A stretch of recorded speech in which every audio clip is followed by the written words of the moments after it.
woman chases down a hit-and-run driver trying to do the right thing and ends up unaliving him instead. So one afternoon in 2019, Hannah Payne is driving home from work, just minding her business, when out of nowhere she sees this red pickup truck speeding down the road ahead of her, going way too fast. And then in just a split second, everything changes. The red pickup speeds through a red light, but in that same moment, a big semi-truck is also going through the intersection from the other direction, and bam, they crash into each other. And Hannah, in complete shock of what she just witnessed, immediately pulls to the side of the road, grabs her phone, and dials 911. And she tells the dispatcher, "Hey, I just witnessed an accident. Can we please send someone over here ASAP?" And the dispatcher's like, "Okay, ma'am, we appreciate you calling this in. We'll get somebody out there right away." Beautiful, done. She did her part. That should be it, right? Well, no, because for some reason, Hannah, who had dreams of becoming a police officer, she felt like this was her opportunity to step up and put those dreams to use. So she gets out of the car while the dispatcher is still on the phone, and she starts walking towards the red pickup truck that crashed in the middle of the road. But as she's approaching the truck, she suddenly sees the driver's side door swing open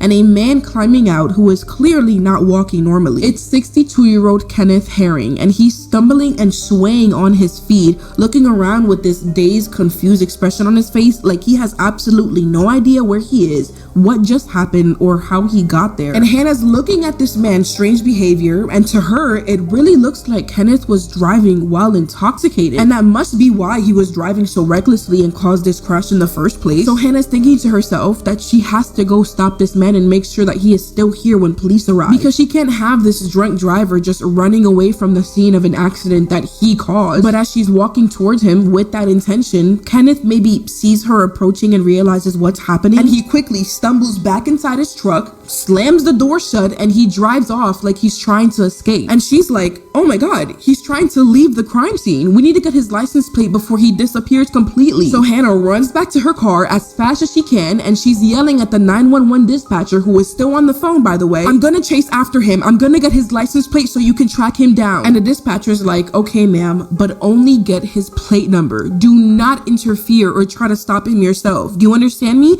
We just want you to be safe." But Hannah isn't really listening to that warning, because she has already convinced herself that this man is intoxicated and dangerous. And she says back, "Ma'am, he is drunk. I'm sorry, but I am not gonna let him go, because he'll just cause another accident if someone doesn't stop him." And the dispatcher tries again with even more force in her voice this time, saying very clearly, "Hannah, do not interfere with this situation. We have police officers on the way who are trained to handle this." But Hannah is already full speed chasing him down the road with her foot pressed on that gas pedal, her hands gripping the steering wheel, and her eyes locked onto that red pickup ahead of her. And at some point during this chase, she sees Kenneth about to take this right turn at an intersection up ahead, so she steps on her gas even harder to close the distance between them. Her car launches forward with a burst of speed, and she makes a sharp right turn in front of Kenneth's vehicle, cutting him off completely and blocking any escape route that he might have had. Hannah then jumps out of her car while holding onto a weapon. She runs up to the truck's window and starts screaming, "Get out of the car! Get out of the car now! I have police on the phone! Get out!" And Kenneth is yelling back like,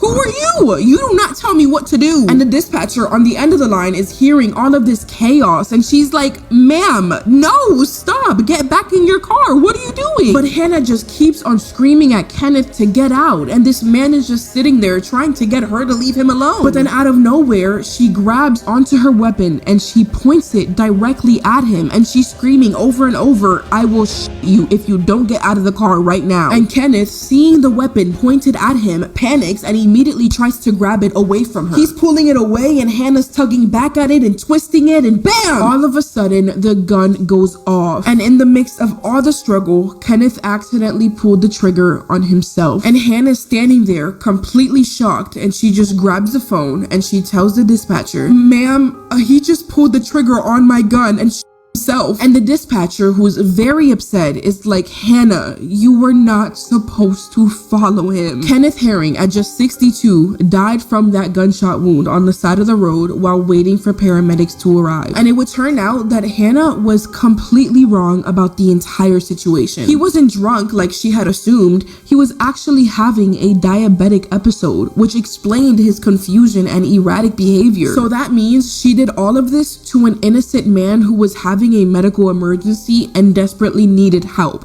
not confrontation. In the end, Hannah Payne was arrested, and in 2023, she was found guilty and sentenced to life in prison with the possibility of parole. And it all happened because she refused to listen when the 911 dispatcher told her multiple times not to interfere, to let the trained professionals handle it, to just get the license plate and let it go. Sometimes doing the right thing means knowing when to take a step back and trust that help is on the way. And sometimes playing the hero can end in tragedy. That's all for today. I love y'all.